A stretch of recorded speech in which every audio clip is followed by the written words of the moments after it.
SS अलोंड्रा का जंग लगा पतवार मेन के तट पर आधी रात के तेज पानी को पार कर गया।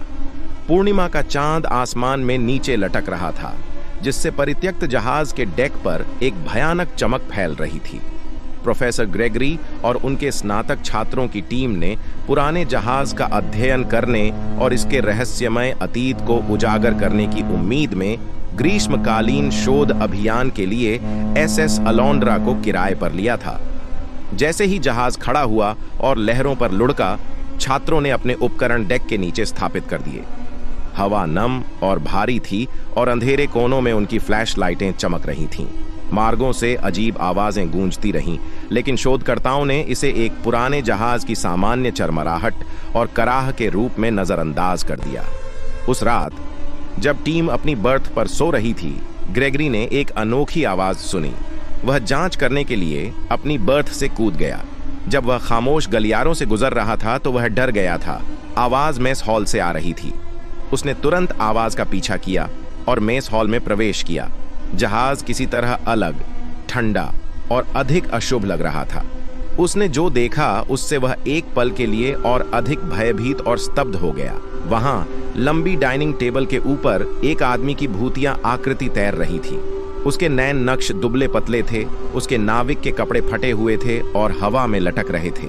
जैसे ही ग्रेगरी ने भयभीत होकर देखा, भूत खोखली आंखों से उसकी ओर मुड़ा और कर्कश स्वर में बोला, तुम्हें यहां नहीं आना चाहिए था, वह तुम्हें जाने नहीं देंगे।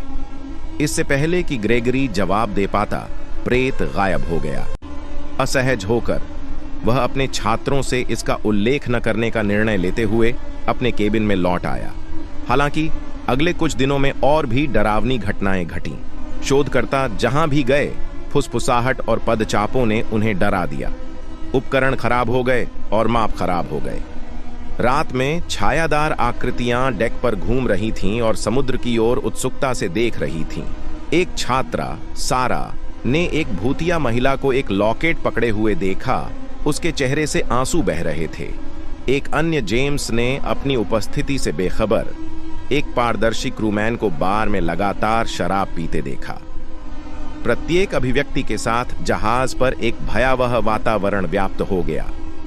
शोधकर्ताओं को लगा कि उन पर हर मोड़ पर नजर रखी जा रही है। एक प्राचीन बुराई अलोंड्रा में व्याप्त हो गई, जिसने इसे छूने वाली हर चीज को निगल लिया। ग्रेगरी ने जहाज के अतीत को जानने की कोशिश करते हुए अभिलेखों और घोषणा पत्रों को खंगाला। उन्होंने पाया कि एसएस अलोंड्रा का दुर्भाग्य का एक लंबा इतिहास रहा है, जिसमें कई चालक दल के सदस्य रहस्यमय परिस्थितियों में मर गए थे।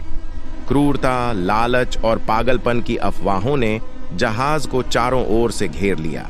एक देर रात ग्रेगरी मेस हॉल में पुराने दस्तावेज देख रहा था। तभी छाया से एक डरावनी आवाज बोली, मैं इस जहाज का कप्तान था। अंधेरे ने मेरी आत्मा को बहुत पहले ही निगल लिया था। एक डरावनी आकृति उभरी। उसके भूतिया कैप्टन की जैकेट उसके कंधों से लटक रही थी। अब एसएस अलोंड्रा आपकी जेल है, उसने व्यंग्यपूर्वक कहा। तुम सब मर जाओगे या गायब हो जाओगे। ये जहाज सबको निगल लेती है। शापित है ये। भूत के आगे बढ़ने पर ग्रेगरी का खून बर्फ में बदल गया। अचानक दरवाजा खुला और जेम्स हाथ में टॉर्च लेकर अंदर भागा। जैसे ही कमरे में रोशनी फैल गई, भूत एक चीख के साथ गायब हो गया। जेम्स ने कहा, हमें इस शापित जहाज से उतरना होगा। यह अब भूतिया नहीं है, यह एक उपद्रव है। ग्रेगरी जानता था कि वह सही था। यह अब कोई शोध अभियान नहीं रह गया था। इससे पहले कि बुराई उन सभी को खा जाए, उन्हें एसएस अलोंड्रा के चंगुल से बचने का रास्ता ढूंढना था।